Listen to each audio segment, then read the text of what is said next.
And she would get the drum, and then she would ask all of us to put our cushions on our head and to dance around the room with our cushions on our heads. And she would just be fearless. No, she would say, Irina, I can see you're not paying attention. And I'd be like, what? How come you can tell I'm not paying attention? But she could tell, and she would just keep working with us, And finally, at some point, she would let us go off to bed. And, it was so amazing because it felt like she could read my mind. I would, be sitting there, with the Dharma talk, and her Dharma talks were not her best point. She was a brilliant impromptu speaker, but when it came to Dharma talks, they would meander, and it felt like they would go on, and it just became the conditions for such aversion and irritation. And it wouldn't just be like our Dharma talks, which is so much like, fit into 45 minutes or an hour. Hers would go on for hours. And so, when it came for the, 9:30, and it would be, her talk would end, and she would, would say, well, I can't remember now, whatever it is, that, the end or something like that.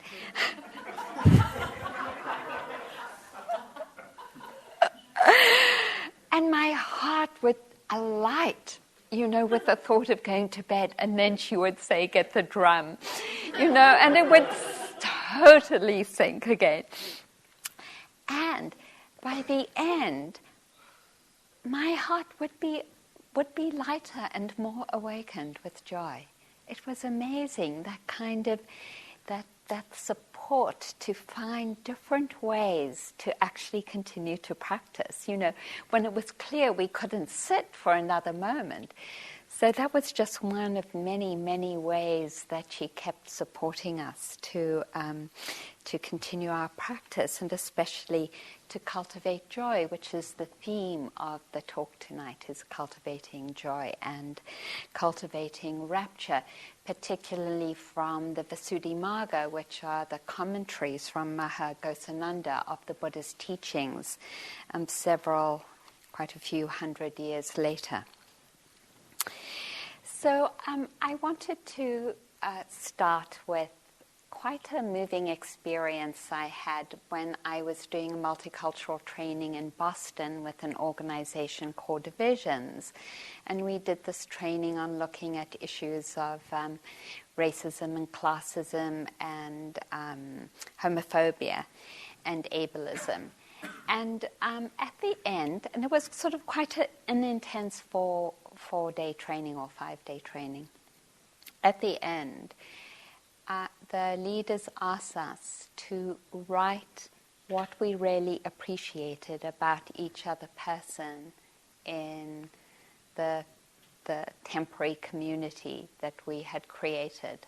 And so we, wrote on little pieces of paper what we appreciated about each person and gave it to each other.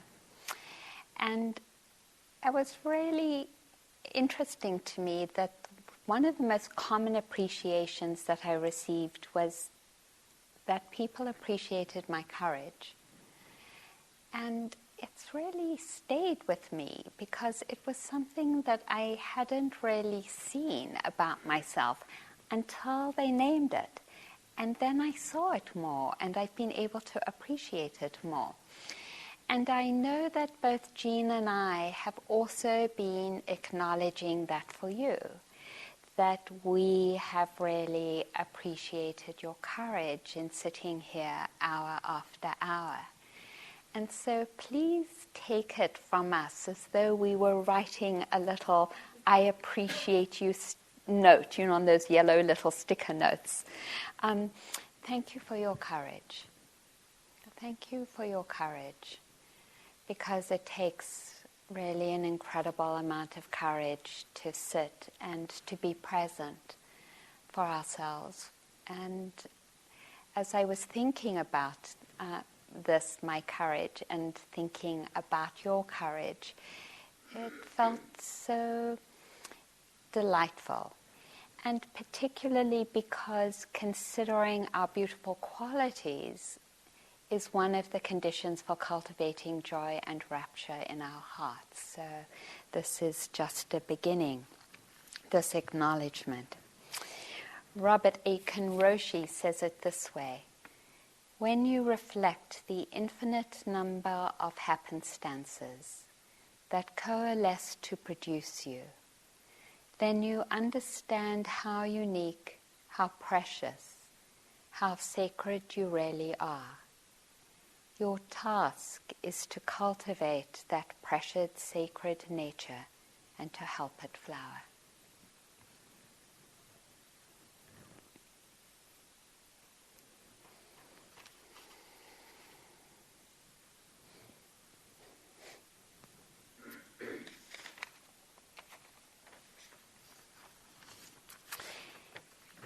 So one of the ways that we cultivate our precious sacred nature is to cultivate joy, to cultivate rapture. And just to start off from the beginning and to frame it, because some of you I know have asked in the individual interviews about, well, what is it about cultivating love and talking about may I be happy, or even acknowledging my courage when I'm supposed to be non-self, and how do those two things mesh? The qualities of the awakened mind, and we've mentioned it already, are the qualities of joy and luminescence and brightness and loving kindness and wisdom. And there's these two ways that we open to this sacred nature that we are.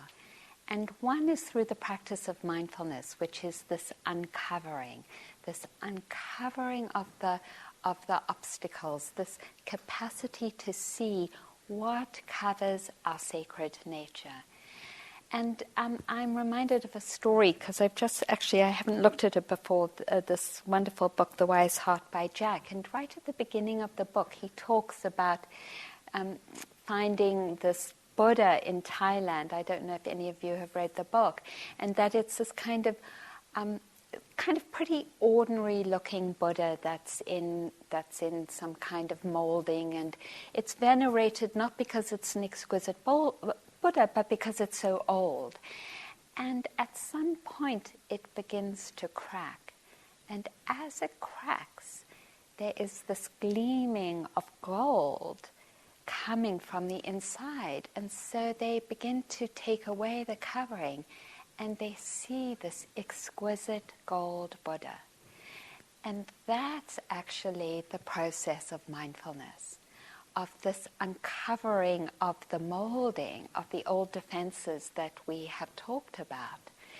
The hindrances are some of the expressions of the defenses. The judgment, blame, and shame that I talked about on the first night is another expression of that molding. And as it's uncovered, every now and again, right, we feel that brightness and that shine of the golden sacred nature that we are, that lies inside of us.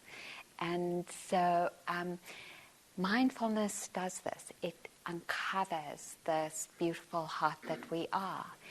And also, by practicing loving kindness and joy, and by practicing compassion and the other beautiful qualities, it's as though we were cleaning a mirror. And as we clean the mirror, the reflection of those energies awakens that golden Buddha that lies inside of us. It's like that reflection of those beautiful energies strikes the light, or strikes the match, or illuminates that awakened expression of our sacred nature inside of us. So when we talk about may I be happy, we're not emphasizing the creation of a self. We're emphasizing the cultivation of the beautiful energy of self, of nourishment and caring and kindness, so that it lives and awakens the kindness that becomes unlimited and unbounded. And so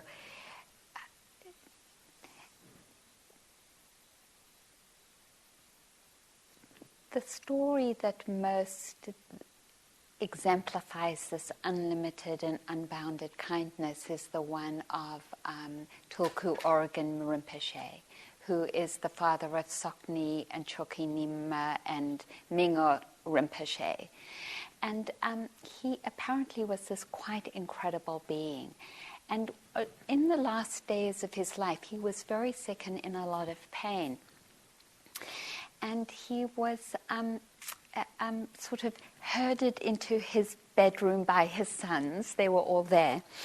And outside of the house was a long line of people, because just like the way we do interviews here, there was a long line of people who really wanted to interview him.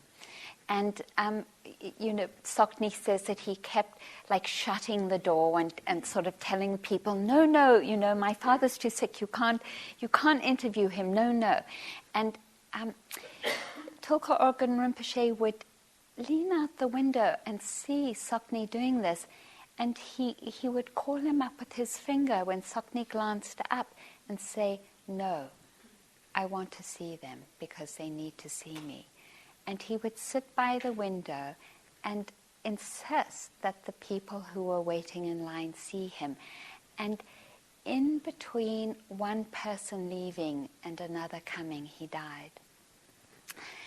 And I feel just so moved by that expression of a genuine compassion and generosity that is unbounded. It is just the response to life, without it being about who was in the line, or what their situation was, or how badly they needed us. It is the heart that responds naturally and spontaneously in all situations with love and compassion. And that is our possibility as we dedicate ourselves to our unflowering and opening, or flowering and opening. And one of the practices that supports this is the cultivation of joy or rapture. So the traditional 11 ways of practicing joy and rapture are wise attention, 2, remembering the virtues of the Buddha, 3, rejoicing in the Dharma, 4, rejoicing in the virtues of the Sangha, 5, considering our own virtues, 6, remembering our own generosity, 7, considering the virtues of the Devas, reflecting on perfect peace is the 8th, 9th, avoiding persons overwhelmed with anger, 10th, reflecting on the suttas, and 11, inclining the mind towards joy. So, wise attention is the first one, and wise attention is what we reflect on, and really just to acknowledge something that we have heard over and over again, but really bears repeated acknowledgement, is this heart of our opening involves the capacity to acknowledge the suffering that is in our lives and the suffering in the world. That wise attention is really rooted in the Four Noble Truths, which is to acknowledge that which is difficult and painful and acknowledge our reactions to it. Because it is in our attention to the suffering and what constitutes suffering, which is our attachment or our aversion, that then we can begin to challenge those or investigate them, and through that investigation dissolve them, so that the mind opens to peace. And so really, as we talk about joy and cultivating joy, at its heart is not the avoidance of suffering, but rather acknowledging that there is suffering there, and that we have the capacity also to cultivate joy, to hold that suffering. So wise attention. Perhaps also with wise attention is really appreciating and contemplating the power of mindfulness to heal all that is calling for healing. That's one way of talking about it. Or the other that we've also talked about is the capacity to witness and to be present for what's happening in our lives. Because, and we say this over and over again, because we could say that the suffering that the Buddha talks about is not about being in pain or not being in pain, and is not about losing our jobs or having a job. It is really our relationship to it. That really, essentially, when we talk about suffering and the ending of suffering, we're talking about whether there is wise attention there or whether there isn't. That wise attention being the capacity to hold the experience with presence, or to witness the experience with presence, or, as you have heard me say, to come towards the experience with this intention of, honey, I'm here for you. Honey, I'm here for you. Even if how I'm here for you is not as fully 100% as I would like, I want you to know that I want to be here for you. That is wise attention, or one way of talking about wise attention.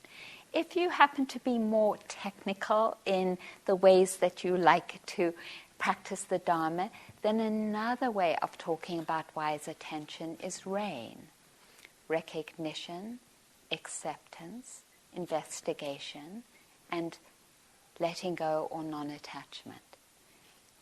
Recognizing what's happening, and then that invitation of allowing and accepting, and then the invitation of investigating, and then the invitation of allowing it to be part of the universe. And so one of my own personal practices around RAIN has been recognizing the pain in my body. That's not so hard to do, recognizing it. And accepting it has been more difficult. And one of the ways that I keep inviting that is imagining myself at one of the favorite places that I visit, which is the Navarro River. And where I stand, often go and stand and pray, is a curve. The river curves around, and on either side are these beautiful redwood trees. And then there is this fallen tree that sort of is crossing one part of the river. And I sit on it, and it's hard. And I hold that understanding that just like there are alive trees, there's also this dead tree.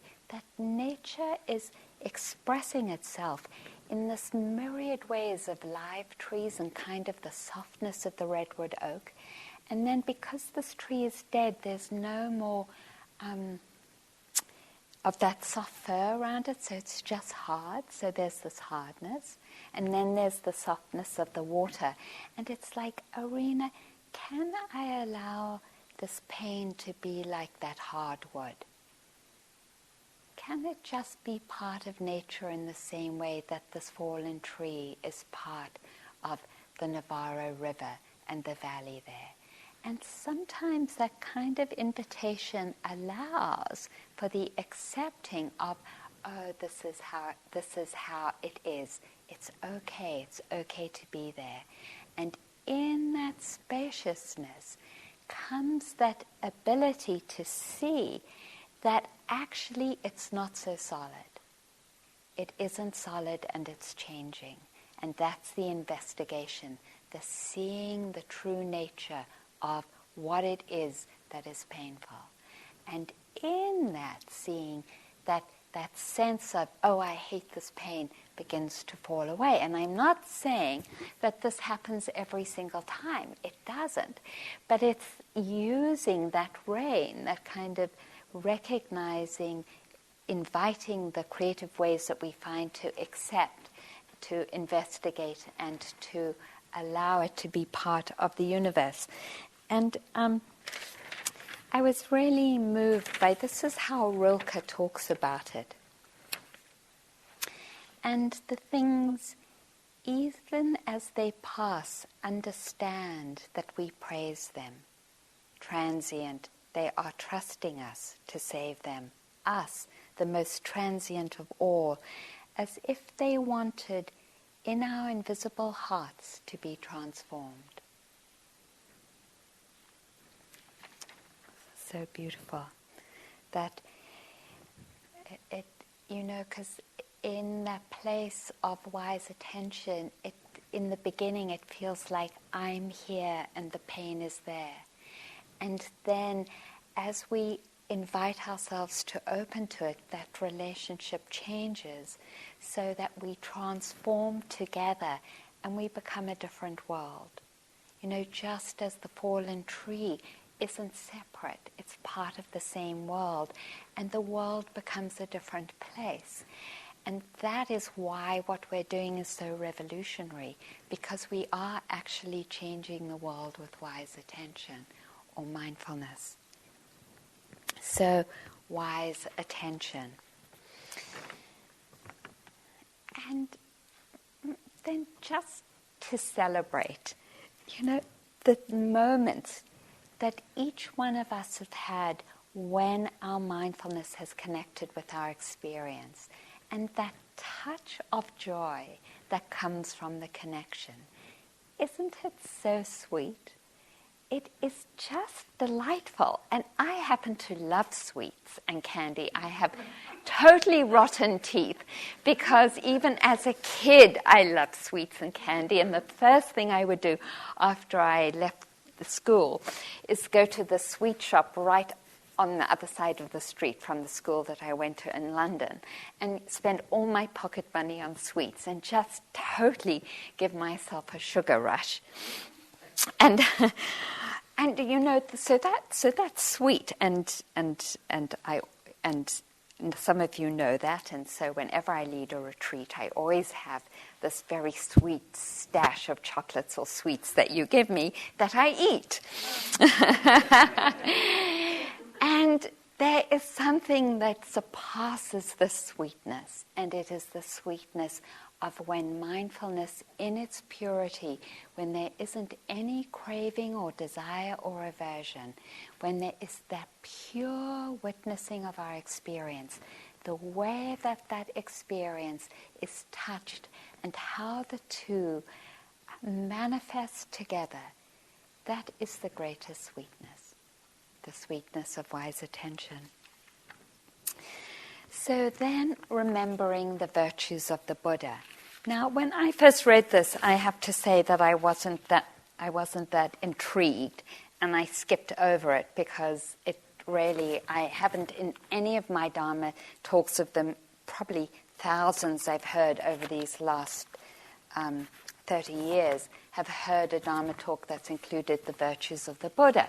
And so I skipped over it, and then I watched myself skip over it. And I was like, wow, okay, let's go back and let's actually take this as a new practice and contemplate the virtues of the Buddha. So I would like to read a little bit of what the virtues of the Buddha are as outlaid, and there are actually many, many, many, many pages in the Visudimagga of this. But this is a little bit of an hors d'oeuvre of some of the virtues of the Buddha.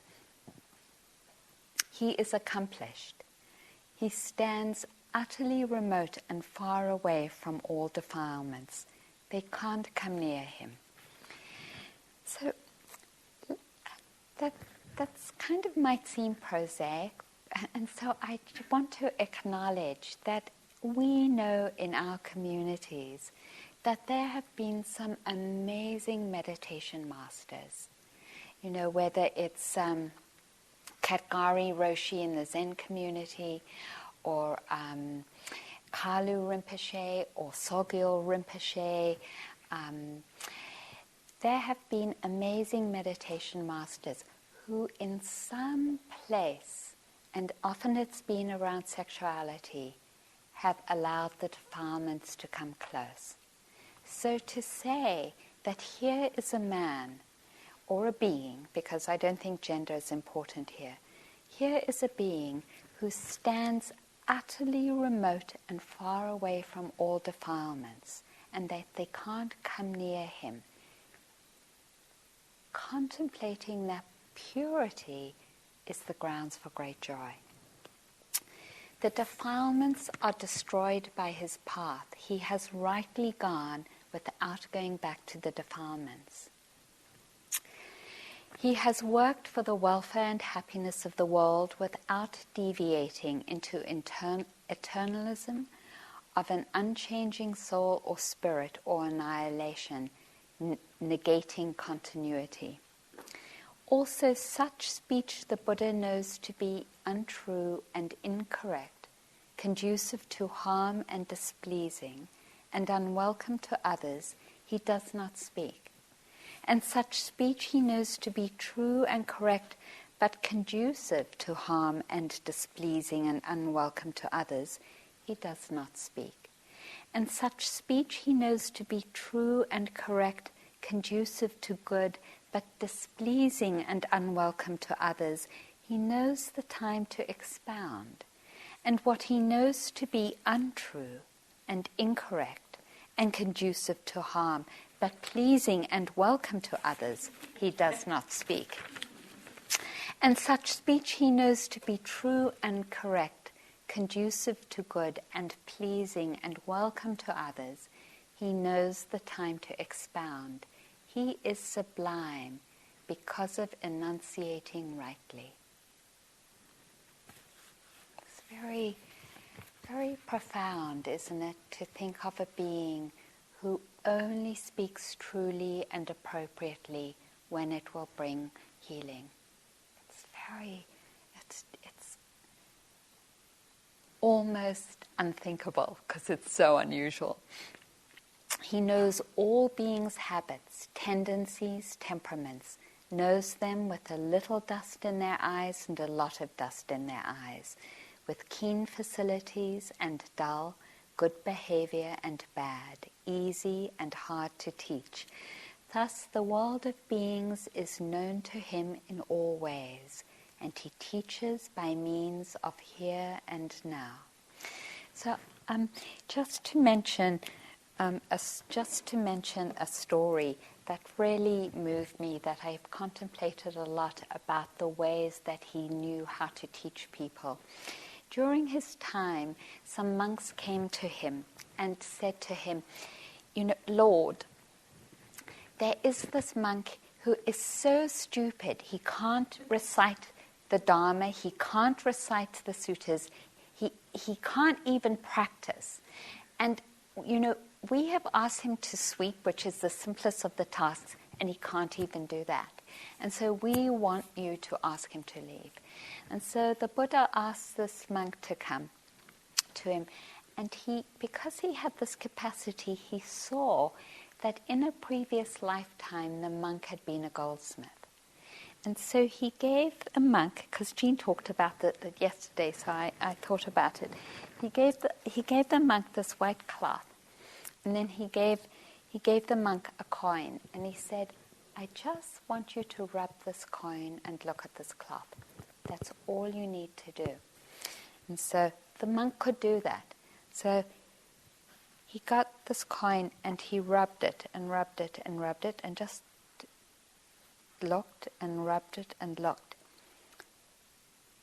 And he got that nothing was permanent, that the cloth was dirty and had lost its whiteness, and that everything was actually impermanent. And he awakened to full enlightenment. We have hope.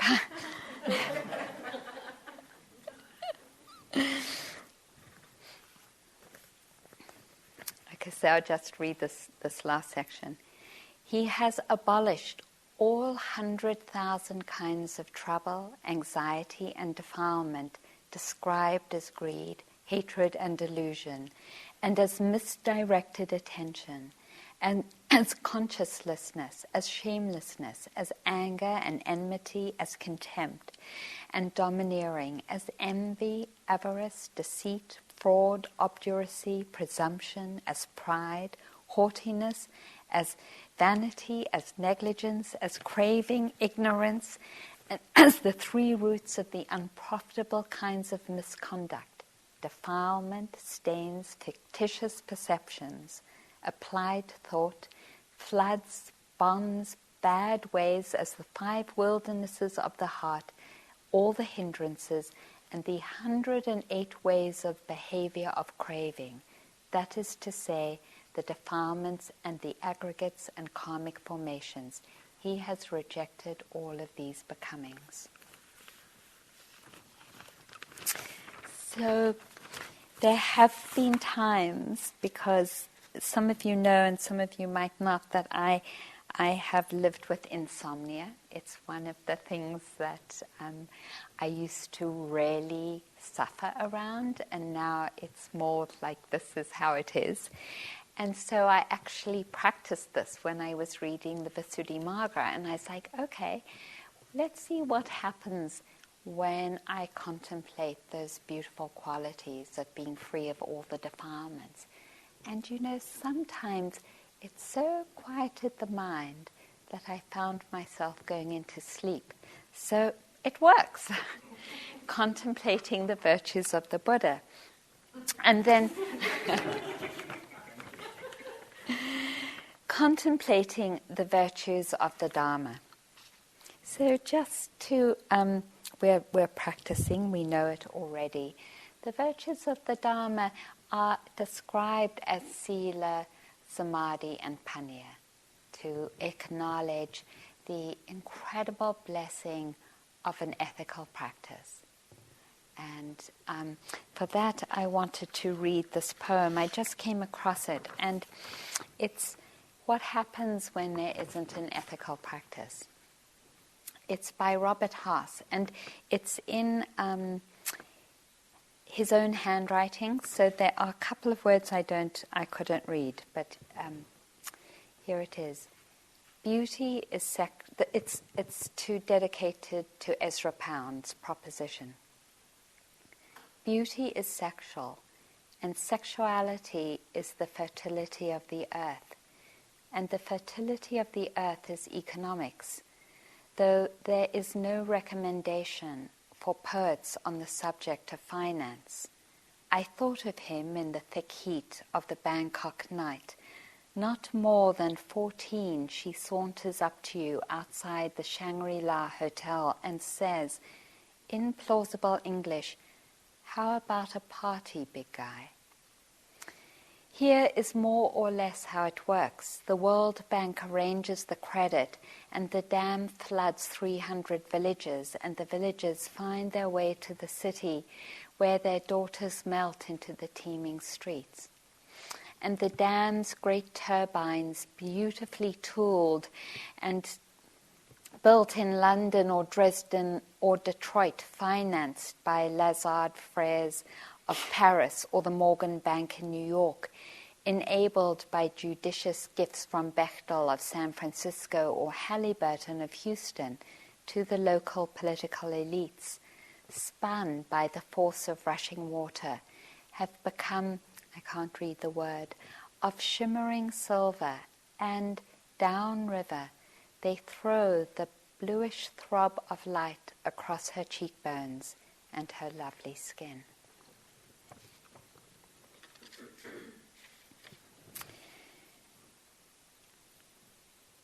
So acknowledging the reality of the world when there isn't an ethical practice, it is profound. And in acknowledging that reality, acknowledging the profound gift of sila, of an ethical practice. In fact, the Buddha says that one of the greatest ways for us to cultivate joy is to see our ethical practice. And he says, and I can't remember in which sutta, I have to remember to check which sutta it is. He says in the sutta, go into the marketplace, and the equivalent of that for us would be, so put on the news on TV or open your newspaper and see how someone has killed another person. And then go back to your room, and he says this, and sit on your bed and contemplate that you have not killed someone. And take joy in that you have refrained from killing someone. And let's just acknowledge how the killing isn't even that far away. But in our schools, in Columbine, there are, in families like our families, kids who have taken up a gun. See the integrity of your heart that you haven't taken up a gun and killed anyone, and take joy in it. And then the Buddha says, go back into the marketplace and see how someone has stolen something from someone else, has stolen money or a belonging from another person. And then go back to your room and sit on your bed and contemplate that you have not stolen money, that you have not flooded 3,000 villages with water and displaced people. Take joy in this contemplation and really see your goodness. That's what Robert Aitken was saying when he said, understand how precious and sacred you really are. See the ways you have flowered and supported your preciousness in the fact that you haven't stolen. And then the Buddha says, go back and see how their people have been harmed, have been raped, how there has been adultery. And then go back and see how you haven't done that. And take joy in that. See your goodness and have joy in your goodness. And then go back into the marketplace and see how much gossiping and lying and backbiting there is. And then see how often you speak the truth and how you have refrained from doing that. Even if it's just once, that you have held your tongue and not said something because you saw that it was negative or that it might be harmful. And really take joy in that. And then finally, see how many people are drunk. And as I say that, I remember when I was in the monasteries in Australia a number of years ago, I left the monastery to go to the Gay Pride March in Sydney, and I was shocked at the level of alcohol that was consumed on that Gay Pride March, because at the end of it, all strewn along the path, there were people totally unconscious on the road. I mean, lots of people unconscious on the road, and lots of bottles of hard liquor on the streets. And I was like, oh my God, they celebrated Gay Pride as a drunken party rather than really celebrating the beauty of our own particular expression of life. And it was so disappointing. And so the Buddha says, see that where that happens, and see how you are working and practicing on refraining from drinking, getting drunk, or perhaps you don't do it at all, and celebrate that. So it is the practice of celebrating the practice of the Dharma is celebrating our own virtue. And it's a practice. And he says, do it before you go to bed at night. Contemplate when you are like feeling so messed up that you have been refraining so beautifully and brilliantly from breaking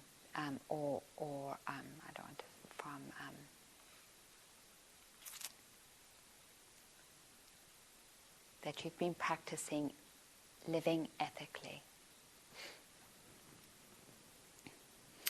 So, and then I'm not going to go on a whole lot because about this part of the actual meditation practice, because I'm going to talk about that a bit more tomorrow morning. So I wanted to also talk about rejoicing in the Sangha, because this is one of the places where I've practiced a lot in terms of cultivating joy, which is really putting my mind on the beautiful qualities of some of the teachers that we've had in our lives, and just reflecting on their struggles and their capacity to practice, and how enormously supportive it is for us. And one of the people that I've spent a fair amount of time resting my mind on is Deepa Ma. Do some of you know the book Knee Deep in Grace, The Stories of Deepa Ma? I highly recommend it, because she's considered, there's a picture of her in the hut, in the hut as you go down the path of all our teachers. She's a small woman with great big, there's a picture of her with great big black glasses. And she lived in, just in 2 rooms, very simply, and was a very, very amazing being. And one of the stories that really struck me is she didn't have a lot of money. Is that a young man came to visit her, a Jewish man, and had mentioned that his mother was very upset because instead of going to medical school, he was hitching around India, and his parents had worked hard to send him to school, and they were really disappointed, because for them, sending their son through school and then onto university to be a doctor felt like the essence of success and a kind of justification for all their hard work. And he had talked about it, somewhat flippantly. Anyway, he left, and then he came back again. And meanwhile, someone had given Deepa Ma some dana, and she had stashed it under her mattress. And when he came back to visit her, she said, after they had greeted each other, "Just wait a minute." And she went and she got her dana and gave it to him and said, "Take this and buy a present for your mother, that she feels your love." And again, a mind and a heart that is just spontaneously directed towards the well-being of all beings, even someone's mother, and that incredible generosity of just being able to give freely what one has. Resting our minds on stories like that, on teachers like that, and contemplating it. In fact, the Buddha says you can spend hours contemplating the beautiful qualities of our teachers and other members of our Sangha. So, rejoicing in those virtues. And then he says, consider your own virtue. Consider your own virtue, your beautiful qualities. We have reflected back to you your courage. And it's something that we don't do. And the exercise that I came up with is, if you imagine your friends and family coming together for your memorial service. It's a time when we often acknowledge what's wonderful about a person. And too bad we do it after they've died. Instead of wow, we should, all of us, have the equivalent of a memorial service every 10 years at least, where everyone comes and tells us how brilliant we are. So consider this for a moment. And what would people say about you? And it could be something as simple as, my friend Jean has a great sense of dress. She does. And she wears really nice clothes, and I look at her and I enjoy it. She has a delightful sense of dress. It's pretty simple, or wow, she really knew how to sing and it was such a delight, or dance. She loved dancing and I would watch her dance and get so much joy watching her dance. Or he had such a beautiful way of talking about things, or he was so generous, or she was so kind and took care of her parents, or whatever. What would it be for you? What would those who live with you and work with you say about you? Take it to heart, because the Buddha says it's really important to contemplate your beautiful qualities and to have them be alive in your life and in your practice. And that when we do, joy arises.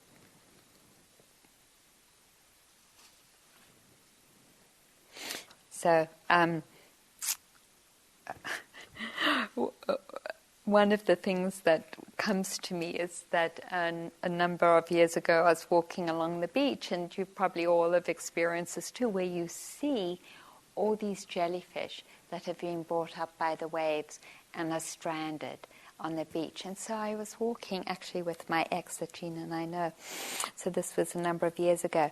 And I just felt so sad that these jellyfish would die, that I would take these 2 sticks and take the jellyfish and put them back in the water, and my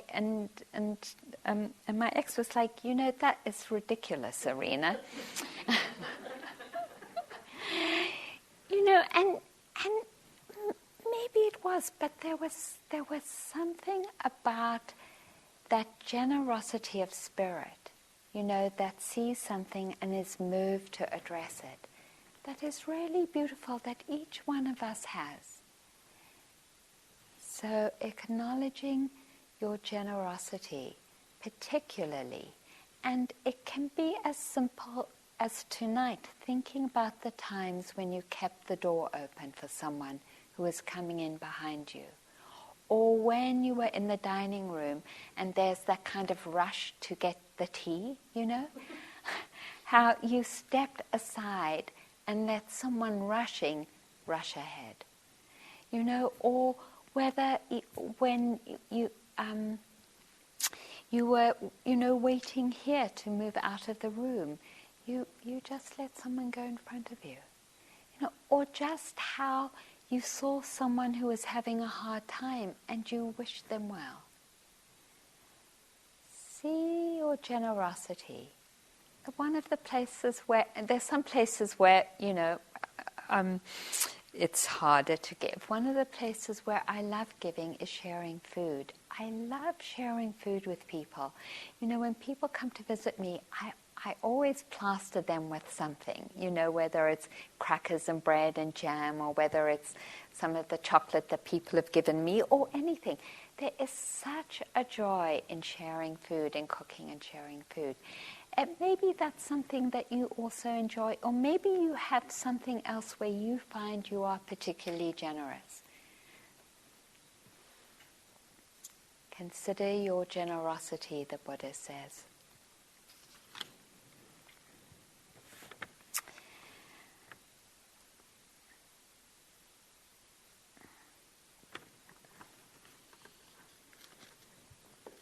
Okay. So then I'm going to stop here, because you all have been diligently listening to these practices as a way to develop rapture. Let me, without going into them, just name reflecting on perfect peace. It could be that you read passages or poetry of the description of a mind that's in perfect peace and you reflect on it. Or you take moments where you have experienced peace and you reflect on it. Avoiding places where there is very intense negative energy. And lastly, inclining the mind, or just inviting yourself towards joy. Just it's that inviting the mind to see and to experience joy and rapture. This is what Thomas Merton says.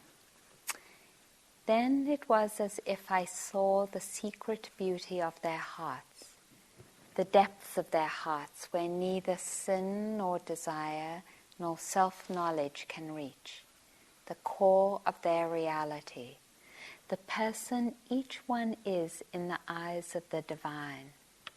If only they could all see themselves as they really are. If only we could see each other that way all the time, there would be no more war, no more hatred, no more cruelty, no more greed. I suppose the big problem would be that we would fall down and worship each other. So let's take a moment and sit together.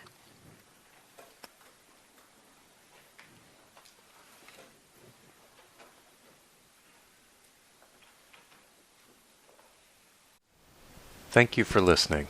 To learn how you can support the teachers and Dharma Seed, please visit dharmaseed.org/donate.